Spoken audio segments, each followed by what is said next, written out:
Desde muito jovem, eu sempre achei que a vida se dividia em compartimentos claros e bem delineados, como as celas que eu viria a vigiar. A rua onde cresci era limpa, apesar da pobreza, e meus pais trabalhavam muito para garantir que seus 3 filhos não seguissem o caminho errado. Porém, o caminho certo, aquele que me levaria a me tornar carcereiro em um dos presídios mais antigos e temidos do estado, eu nunca o vi chegando. Fui levado até ele como quem vai correndo de encontro ao muro, e não percebe até o último segundo. Tudo começou com a necessidade.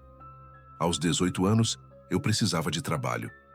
Todo anúncio de emprego no jornal estava cheio de requisitos impossíveis ou salários irrisórios. Foi então que a vaga para auxiliar de segurança penitenciária apareceu em um panfleto deixado na caixa de correspondência. Procura-se homens e mulheres para trabalho em instituição estadual, salário e benefícios, treinamento incluso. Sem saber, aquela papelada que pegava pó na entrada de casa era a porta de entrada para um universo que faria qualquer outra experiência profissional parecer um conto de fadas. O presídio em que fui trabalhar ficava na periferia de uma cidade provinciana cercada por colinas e uma cadeia de montanhas ao fundo.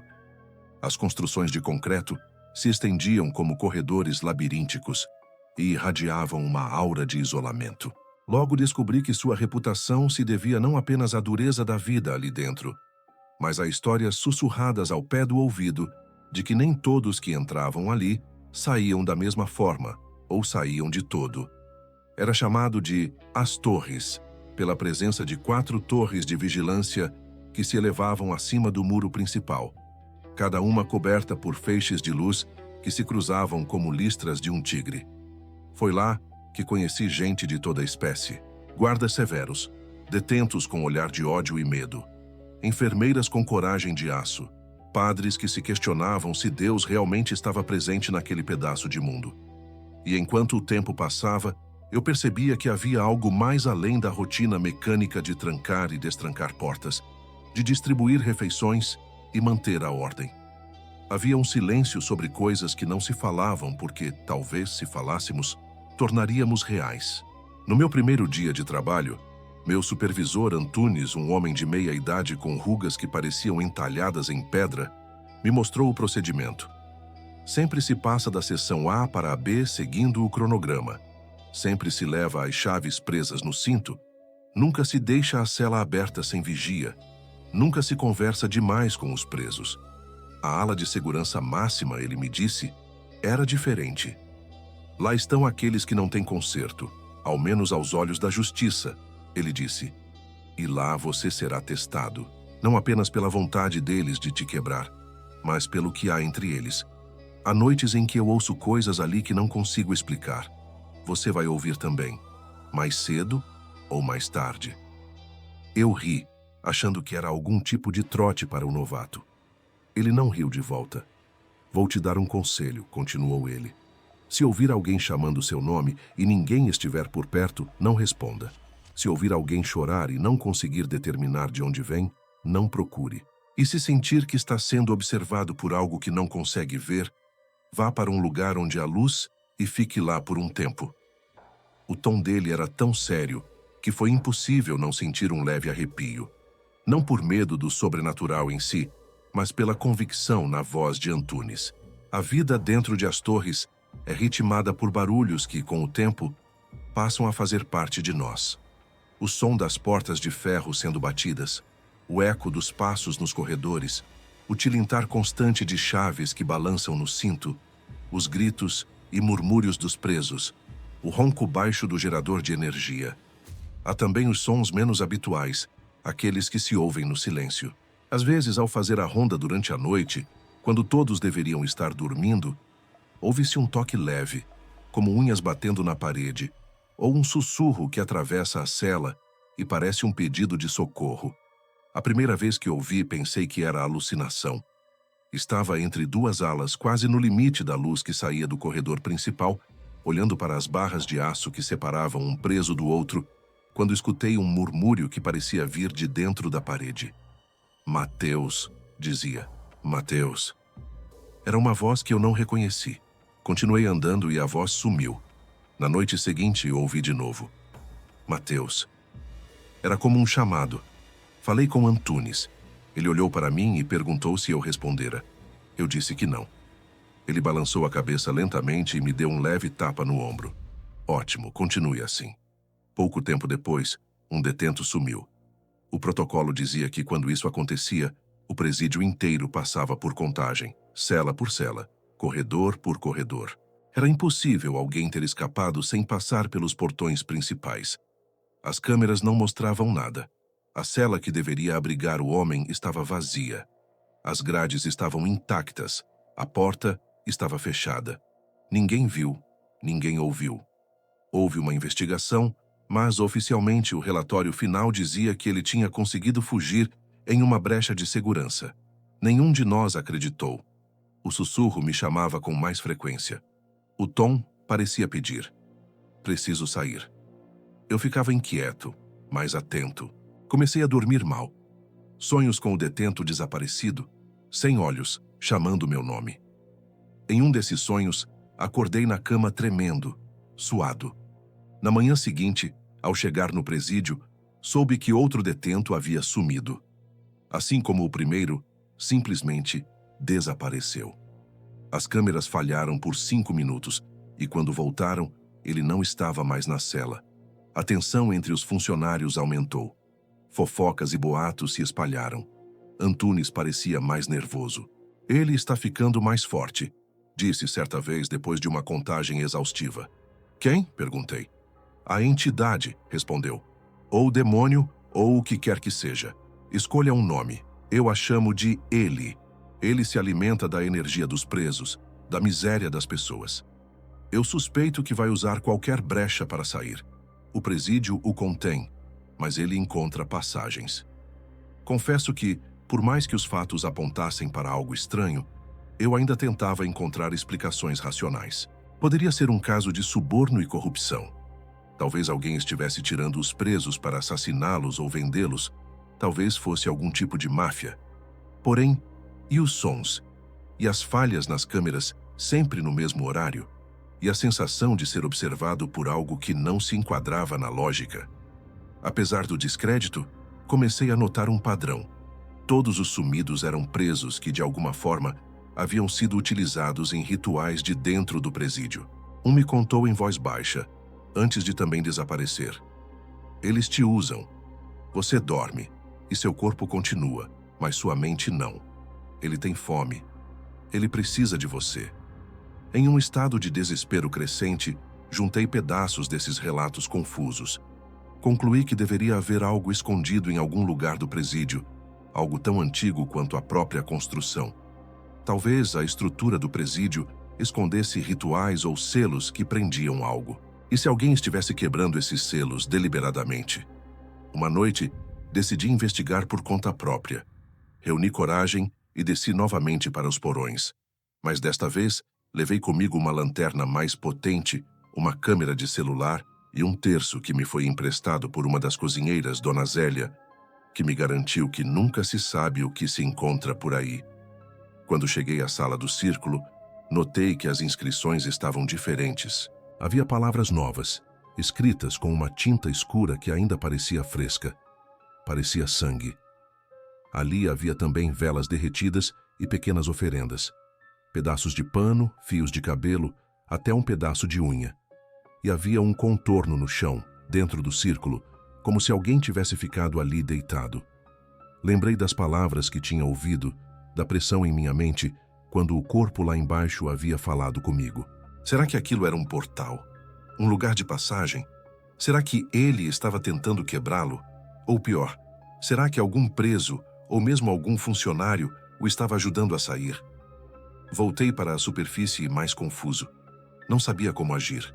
Se contasse aos meus superiores, provavelmente seria demitido por insubordinação. Quem acreditaria?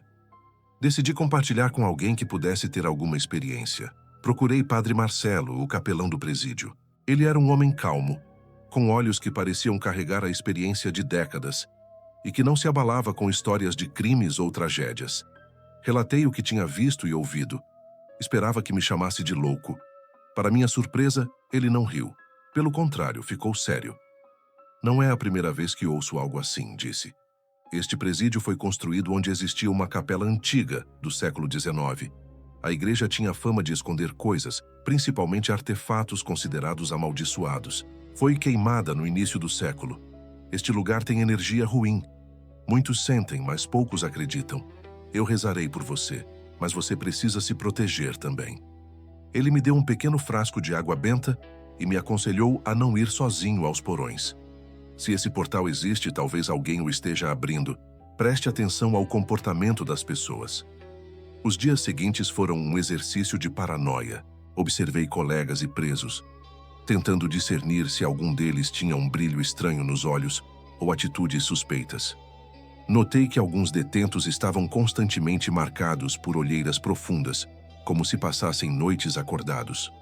Um deles, Edgar, conhecido por ser perigosamente quieto, começou a desenhar na parede da cela símbolos parecidos com aqueles do círculo. Chamei a atenção do supervisor. Olha isso, disse. Esses desenhos. O que ele está fazendo? O supervisor, cansado, olhou de relance e deu de ombros. Só mais um surtado. Eles ficam entediados aqui. Dizem que fazem arte. Mas eu sabia que não era só isso. Edgar estava conectado a algo. Decidi falar com ele. Fui até sua cela, acompanhado por outro carcereiro, e perguntei: "O que são esses símbolos, Edgar?" Ele riu. "Você também escuta, Mateus?" Perguntou em resposta. "Escuto o quê?" "O chamado. Ele chama você, ele chama todos. A maioria não escuta. Eu escuto. Eu quero ir. Por que você está retardando?" "Retardando o quê?" Insisti. "Deixar ele sair. É inevitável. Ele vai sair de uma forma ou de outra. É melhor se ele tiver um corpo, uma mente que se abra. Eu a oferecerei a ele." Um calafrio percorreu minha espinha. "Você está me ameaçando, Edgar?" "Ameaçando? Não, estou avisando. Ele está com pressa. Quer sair. Precisa de alguém que abra a porta." Minhas noites de insônia se tornaram mais intensas. Sonhava constantemente com o presídio em ruínas, com sombras andando pelos corredores. Sonhava com meus colegas presos no porão, tocados por algo que os fazia perder a mente. Em um desses sonhos, eu estava trancado em uma cela, e do outro lado da parede, a voz sussurrava, não com malignidade, mas com tristeza: "Estou preso há tanto tempo. Alguém precisa me libertar." Quando acordei, estava com a mão estendida, como se tentasse alcançar algo. Naquele dia, a polícia entrou no presídio. Havia a suspeita de que alguns guardas estavam desaparecendo também. Tinham sido reportados 3 desaparecimentos de carcereiros que simplesmente sumiram. As famílias estavam desesperadas. Lembrei de Paulo. Havia rumores de que ele fora encontrado morto, mas Antunes jamais confirmara. A notícia dos desaparecimentos desencadeou uma operação de busca. Cães farejadores percorreram o presídio, mas não localizaram nada. Um dos cães, porém, ao chegar próximo da porta dos porões, recuou com um uivo baixo e começou a latir freneticamente, o que fez os policiais se alarmarem. Um deles perguntou: "O que tem aí embaixo?" Antunes respondeu calmamente: "São apenas depósitos antigos. Estão lacrados. Não há como alguém entrar ou sair por lá." O policial não parecia convencido, mas, sem autorização superior, não poderia fazer muito. Dias depois, algo aconteceu que mudou tudo. Um motim. Não um motim comum, daqueles que começam com gritos de reclamação, pratos batendo no refeitório e se espalham em tumulto. Este motim foi silencioso, premeditado.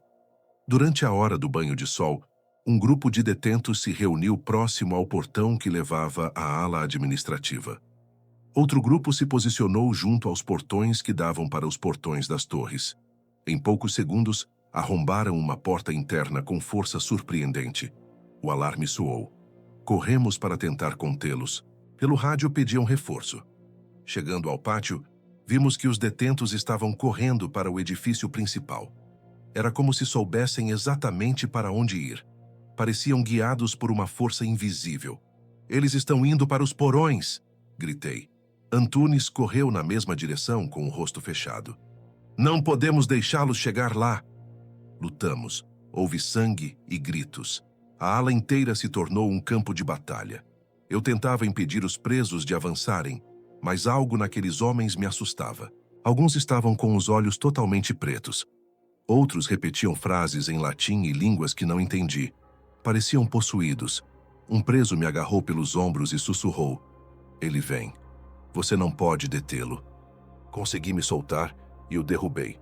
Na confusão, percebi que parte dos detentos havia conseguido chegar à porta dos porões. Antunes e outros guardas tentaram barrá-los, mas foram derrubados. Vi Edgar entre eles. Ele olhou para mim, sorriu e levantou a mão. "Venha, Mateus. Não adianta fugir." Quando as portas foram abertas, um cheiro de antiguidade subiu, misturado ao cheiro de suor e medo. Os detentos desceram as escadas como se fossem atraídos por algo irresistível. Eu sabia que precisava fazer algo. Corri atrás deles, mas fui parado por um colega que não reconheci. Tinha o uniforme dos carcereiros, mas seus olhos estavam sem vida. Ele sussurrou: "Nós servimos a ele agora." Eu o empurrei e continuei. A luz do corredor piscava. Escutei o som de vozes entoando algo. Quando cheguei à sala do círculo, vi uma cena que jamais sairá de minha mente. Os detentos de joelhos, mãos levantadas, formando um círculo ao redor do símbolo no chão. Edgar estava no centro, de braços abertos, de frente para o velho corpo nu. Mas o corpo já não estava inerte. Estava de pé, envolto em uma espécie de névoa negra que pulsava. Seus olhos negros brilhavam como brasas. "Ele está aqui!" gritou Edgar, exaltado. "Nós o libertaremos." A entidade não estava mais limitada ao corpo. Sua forma se expandia como se fosse fumaça ganhando vida. Por um momento, paralisado pela visão, vi nela a sombra que eu vira nos meus sonhos. Ela parecia olhar diretamente para mim. "Mateus", sussurrou, mas agora todos ouviram. O som parecia vir de dentro das nossas cabeças. "Você me trouxe. Agora é sua vez." Senti que se eu desse qualquer passo, poderia ser consumido. Mas também senti algo diferente, uma resistência. Lembrei-me das palavras de Antunes do terço de Dona Zélia, do frasco de água benta em meu bolso. Eu o havia esquecido. Instintivamente, tirei o frasco e segurei o terço. "Não é minha vez", declarei com voz trêmula, mas firme. "Não vou te libertar." Naquele momento vi em torno da entidade outras figuras. Eram sombras mais fracas, contornos de pessoas. Reconheci algumas. O preso desaparecido há meses, Paulo, o carcereiro sumido e outros. Era como se estivessem presos àquela coisa, consumidos por ela. Eles pareciam tentar falar, mas seus rostos estavam distorcidos. A entidade avançou ligeiramente, mas, quando senti a água benta em minhas mãos, joguei algumas gotas em sua direção. Para meu espanto, a sombra recuou, soltando um grito agudo que reverberou nas paredes. Os detentos em transe tremiam, alguns desmaiando. A névoa negra hesitou. "Isso é apenas água", murmurou a voz na minha mente. "A tua fé é fraca, mas se acha que isso me detém, continue." Eu não sabia se era fé ou desespero. Talvez ambos. Joguei mais água com mais intensidade. Gritei por ajuda. Outros carcereiros chegaram, alguns com armas apontadas, outros com terços como eu. Nos unimos formando uma barreira. A entidade se contorcia. O corpo do homem parecia diluir, transformando-se em pura sombra. Vendo aquilo, Edgar gritou e correu para a frente, tentando abraçar o vulto. Antes que pudesse tocá-lo, ele foi arremessado contra a parede, quebrando o pescoço. A entidade recuou, como se estivesse sendo arrastada por uma força invisível. "Isso não acabou", rugiu. "Volto para buscar todos vocês." E num último estalo, sumiu. O ar mudou. A sala ficou mais iluminada. As velas apagaram. Alguns detentos caíram desmaiados. Outros choravam, confusos. Nossos ouvidos zumbiam. Ninguém se movia. O silêncio foi quebrado apenas pelos soluços e gemidos de dor. O motim foi controlado. Edgar morreu ali. Outros detentos foram levados para a enfermaria. Alguns tiveram surtos psicóticos. Outros entraram em estado catatônico. A administração registrou o incidente como um motim violento com mortes e feridos. Eu e alguns outros carcereiros carregaremos aquela noite para sempre. Oficiais de fora vieram, e ouvi dizer que membros do governo também. Isso será investigado, disseram. Mas a investigação que se seguiu não buscou respostas sobre a entidade. Buscou culpados. Alguns carcereiros foram demitidos por suposta negligência. Outros pediram transferência. Antunes se aposentou. Eu continuei. Na semana seguinte, enquanto organizava o arquivo, achei um documento antigo. Datado de 1947, ele relatava a construção do presídio e mencionava rituais de contenção realizados antes do início das obras. Havia uma lista de nomes, todos já falecidos, e um selo, o símbolo que eu vira no porão. Aos olhos de quem lê, era apenas um papel velho.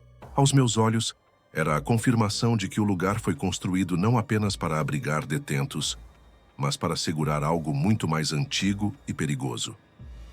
Após o incidente, a entidade não se manifestou de imediato. Os sussurros diminuíram, mas não desapareceram. Às vezes, à noite, ainda ouço meu nome sendo chamado, mas a voz perdeu a urgência. Talvez tenha enfraquecido, talvez esteja se preparando. Os dias voltaram à rotina, com exceção de uma tensão constante. A administração instalou câmeras novas. A sala do círculo nos porões foi concretada. Mas sabemos que concreto não detém o sobrenatural, apenas muda seu caminho. O tempo passou. Colegas que permaneceram foram se acostumando de novo aos barulhos e à rotina. Eu me tornei mais introspectivo, desconfiado. Aos poucos parei de comentar com os outros sobre meus medos. Não queria preocupar ninguém. Entretanto, percebi que com o passar dos meses, alguns comportamentos estavam mudando.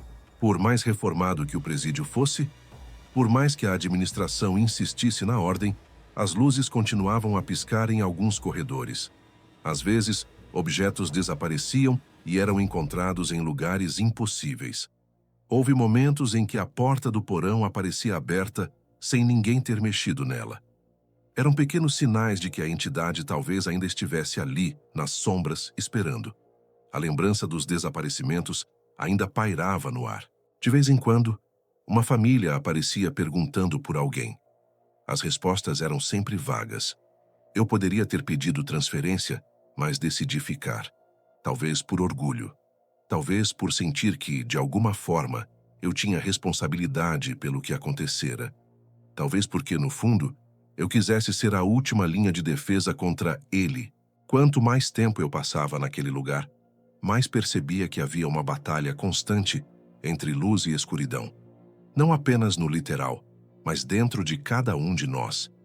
Vi colegas quebrando, vi presos se perdendo, vi pessoas fortes serem tragadas por seus próprios medos. Vi a rotina endurecer corações, vi a administração se tornar cínica, vi gente boa enlouquecer. Uma noite, sentado no refeitório vazio, olhando o vapor subir do meu café, Antunes apareceu. Já aposentado, ele tinha vindo visitar antigos colegas.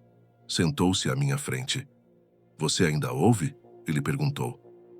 "Às vezes", respondi. "Ele está mais fraco, mas não foi embora." Antunes assentiu lentamente. "Ele nunca vai embora. Ele faz parte do presídio. Parte das pedras, das paredes, do ar. Você pode selá-lo, empurrá-lo para longe, mas sempre haverá uma fresta." Eu o encarei. "Então, qual o sentido? Por que continuar aqui?" Ele deu de ombros.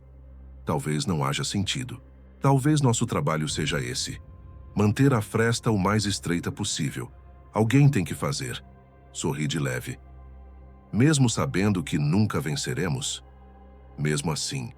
Porque foi isso que escolhemos. Ou fomos escolhidos. E no fim, alguém precisa estar aqui para lembrar que existe algo a ser combatido." As palavras dele ficaram comigo. O presídio, para mim, se tornou um microcosmo da própria humanidade. Há quem escolha ignorar, há quem lute, há quem sucumba. Eu decidi lutar, ainda que fosse uma batalha contra o invisível. Não carregava mais a água benta no bolso, carregava a certeza de que a vigilância constante era tudo o que podíamos fazer. Os anos seguiram seu curso. A entidade nunca mais se mostrou tão forte como naquela noite do motim, mas nunca desapareceu. Os sussurros continuaram, agora mais espaçados. Um novo carcereiro chegou e, como eu, ele riu quando Antunes contou as histórias. Olhei para ele e sorri. Em breve, ele deixaria de rir. Em breve entenderia que por trás de todo o presídio há algo sombrio. Às vezes somos nós mesmos. Às vezes é algo muito pior. Com o passar do tempo, aprendi a aceitar a dualidade que regia minha rotina. De manhã, o sol incide sobre o pátio, os presos recebem café e pão. Há o tilintar dos garfos nos pratos, a vida seguindo em seu curso tedioso. À noite, as sombras alongam e cresce a possibilidade do inexplicável. Enquanto isso, guardo meus segredos. Escrevo mentalmente o relato que hoje você ouve, esperando que, ao compartilhar, ele sirva de aviso, de lembrança, de alerta. Se algum dia você fizer a ronda em um presídio ou em um lugar onde as paredes testemunham o desespero humano, fique atento. Entre os sons de chaves e grades, podem existir vozes que contam histórias não contadas. Preste atenção no que chamam pelo seu nome. Ouça, mas não responda. Veja, mas não abra a porta. Há forças que não compreendemos, e talvez nosso papel seja apenas reconhecer que elas existem e seguir em frente. Apesar de tudo isso, a vida não se desfez em pedaços imediatamente. Continuou com seu ciclo próprio, como ondas que ora se avolumam, ora recuam, apenas para encontrarem outra maré à frente. De certa maneira, viver dentro de um presídio construído sobre antigos alicerces de pedra e segredos me ensinou mais sobre mim mesmo do que qualquer livro ou sermão. Percebi que a escuridão não reside apenas em lugares abandonados ou em entidades fora do nosso controle. Ela brota dentro das pessoas mais improváveis, e ainda assim, a luz também. Lembro-me de um detento chamado Valdir, condenado por um crime brutal. Ele era enorme, com braços cobertos de tatuagens e olhos de pitbull faminto.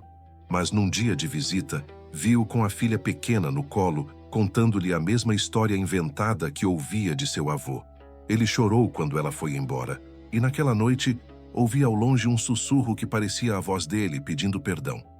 Gente má pode mostrar bondade. Monstros podem amar. Eu aprendi isso observando. Perceber essas nuances me salvou quando quase perdi a sanidade ao acreditar que toda a escuridão era igual. Na segunda-feira, após o motim, o presídio recebeu a visita de uma delegação, composta por psicólogos, sacerdotes e especialistas em fenômenos sobrenaturais, enviados pela administração estatal. Vinham de fuzil na mão e rosário no bolso. Era quase cômico vê-los combinar protocolos científicos com rezas. Uma delas, a doutora Miriam, chamou alguns de nós para sessões de desabafo com o objetivo de avaliar nosso estado psicológico. Ela era jovem, mas seus olhos eram antigos, como os de alguém que carregava memórias de vidas anteriores. Todos nós temos sombras, disse ela. Às vezes, enfrentá-las nos transforma. Outras nos destrói. Perguntou o que eu sentia em relação a tudo. Falei de medo, da entidade, da sensação de ser observado e perseguido por algo que fugia à razão. Mas, acima de tudo, falei da luta constante para manter a mente sã enquanto trabalhava ali. Ela ouviu com respeito, fez anotações, mas não me deu uma cura. Apenas um olhar compreensivo. Você pode encontrar sentido até mesmo em circunstâncias insuportáveis, disse antes de ir. Às vezes você é a pessoa que vai segurar a porta enquanto os outros correm. Na semana seguinte, houve mais uma reunião com todos os funcionários. A diretoria decidiu implementar mudanças.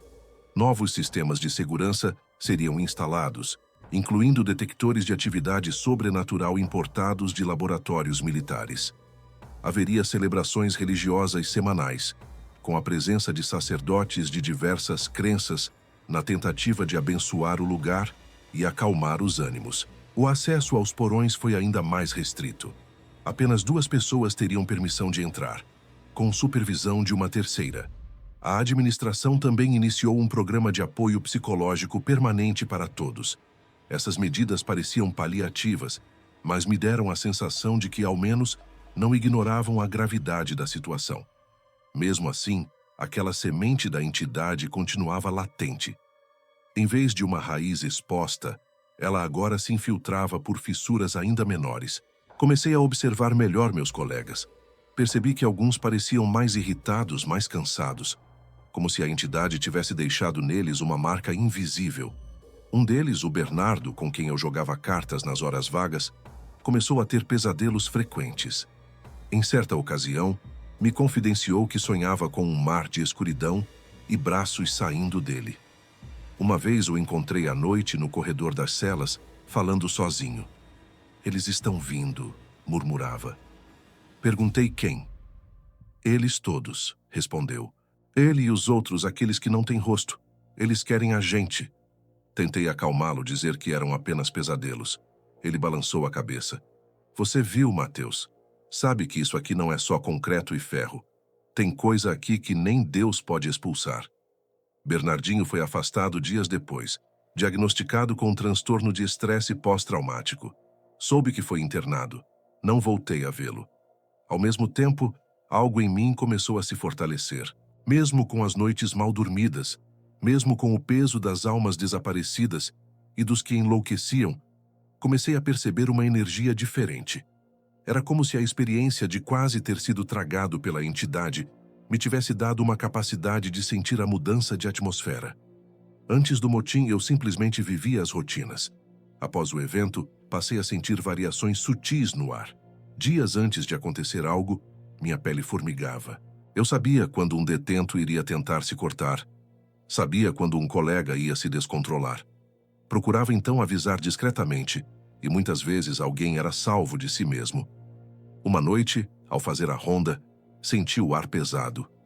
Faltavam ainda 2 horas para o amanhecer, mas os corredores pareciam mais escuros que o normal, mesmo com as luzes funcionando. Senti aquele frio na coluna que antecedia o sussurro. Pude ouvir a respiração acelerada de alguém que caminhava escondido. Parei. Escutei um choro baixo vindo de uma cela próxima. Olhei pela pequena fresta e vi um preso em posição fetal, tremendo. Ao chegar perto, me reconheceu. "Não fui eu", repetia. "Ele fez. Eu não sei." O sujeito estava com as mãos cobertas de sangue. Em um golpe insano, tinha enfiado as mãos dentro da própria boca e rasgado os lábios.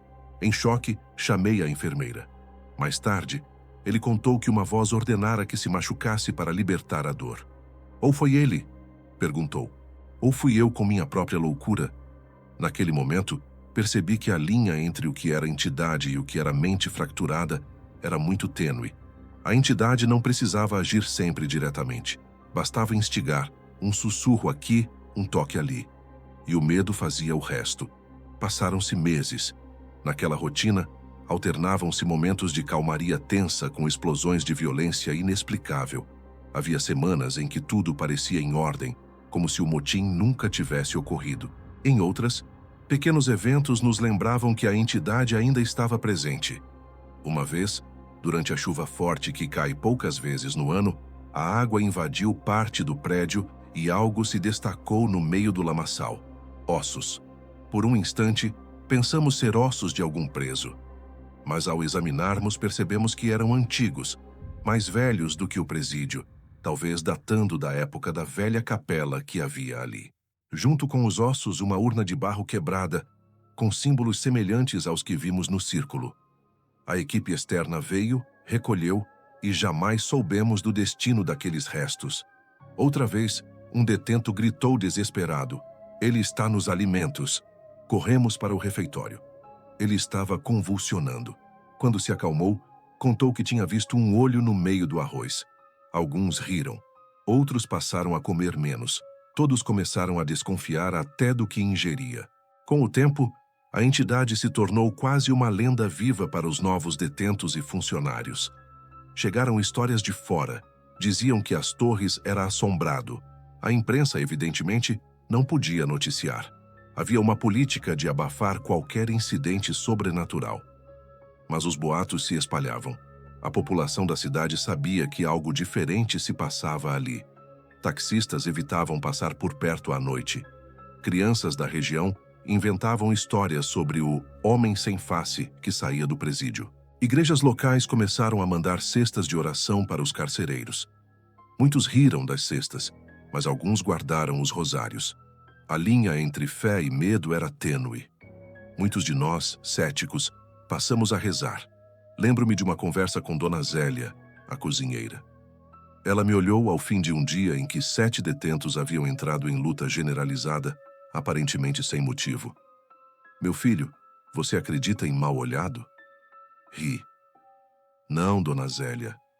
Ela balançou a cabeça. Pois devia. Há maldades que nenhum olho humano vê, mas que entram pela pele. O que tem aqui não é deste mundo. Agradeci seu conselho. Ela me deu outro frasco de água benta. Guardei em casa, junto com os papéis do relatório que escrevi para o padre Marcelo.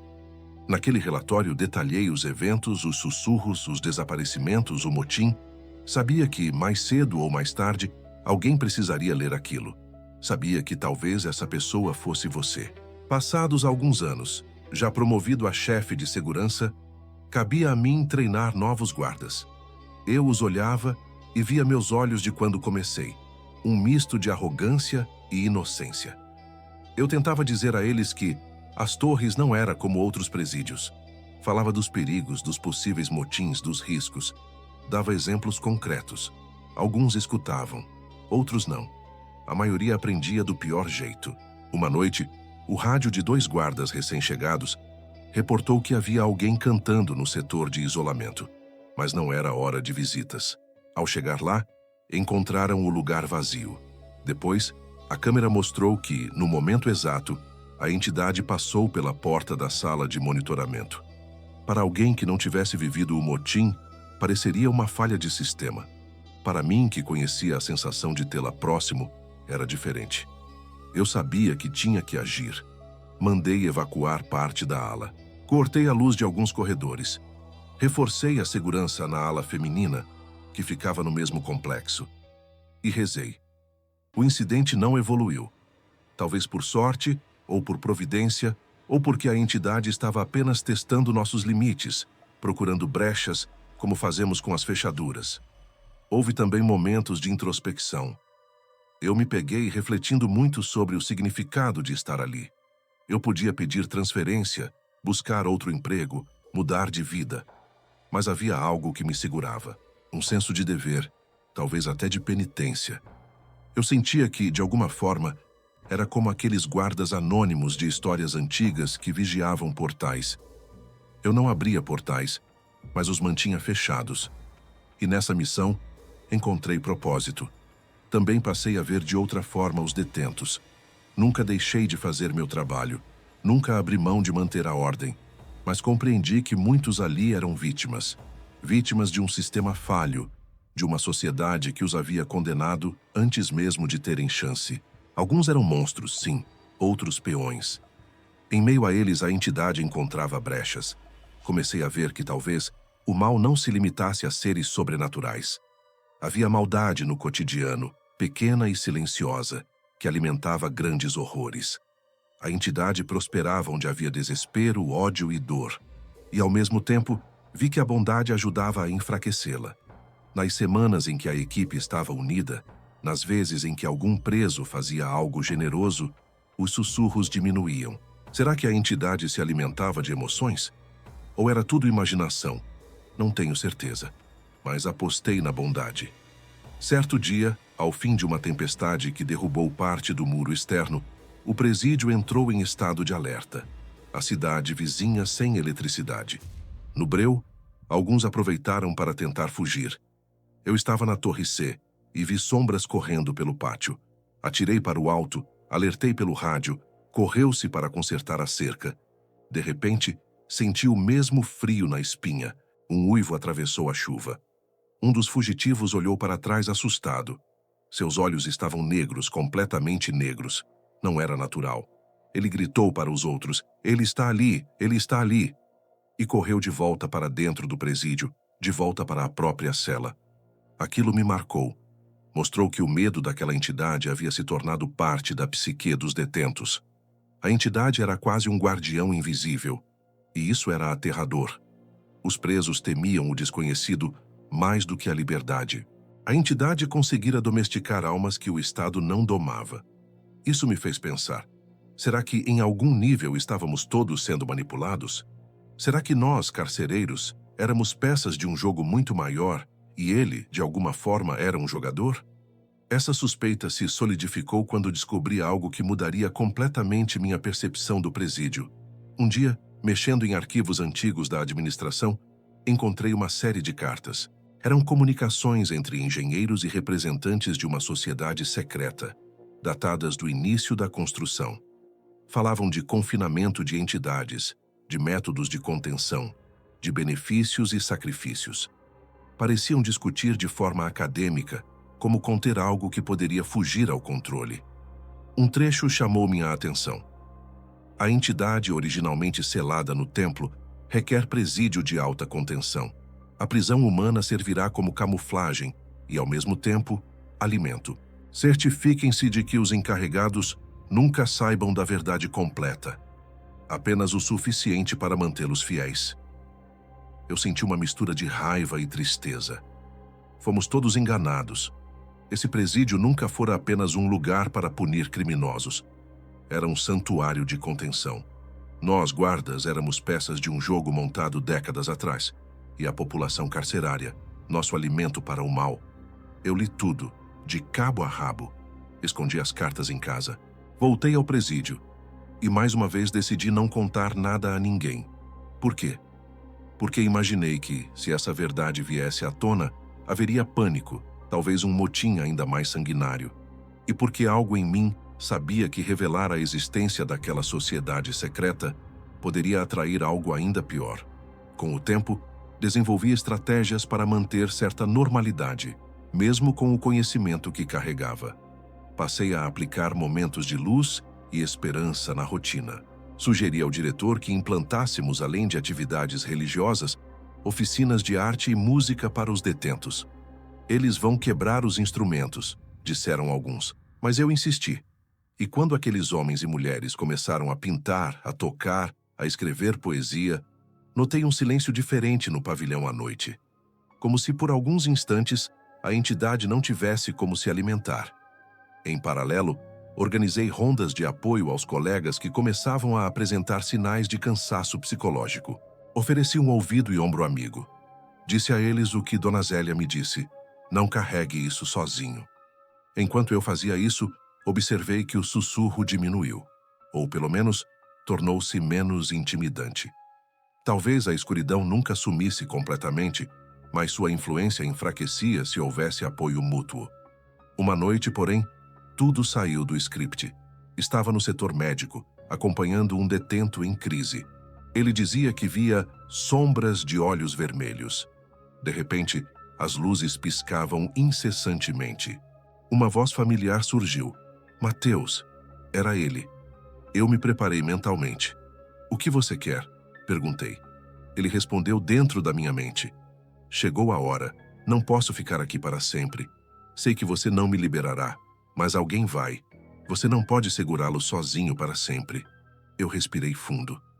Então, qual é seu objetivo agora? Não houve resposta imediata. E então, com um eco que me lembrou o sussurro inicial, a voz retornou. Meu objetivo sempre foi sair. Você só pode retardar, nunca impedir. Eu sou a soma de todas as sombras, de todos os erros, de todos os ódios. Você pensa que pequenas ações de bondade me enfraquecem? Elas apenas retardam o inevitável. Eu me enchi de coragem. Talvez não possa te impedir para sempre, mas posso te atrasar. Posso te conter por tempo suficiente para que nenhuma outra vida seja ceifada. E se isso for minha vida inteira aqui, que seja. Nesse momento, senti algo diferente. Não sei se foi resignação ou compreensão. A entidade se calou. É difícil descrever o que esse silêncio representou para mim. Foi o momento em que percebi que, mesmo que a batalha não pudesse ser vencida, lutar por cada dia, cada pessoa, cada detento que pudesse ser salvo, valia a pena. Minha vida se tornou uma vigília. Alguns dirão que viver assim é desperdício. Eu digo que encontrei um propósito. Permitir que o mal desperte e se espalhe seria pior. No fundo, todos nós que trabalhamos em As Torres fomos levados a esse destino por razões que variavam de dinheiro a destino. Eu poderia ter saído há muito tempo. Poderia ter escolhido uma vida simples, aberta ao sol.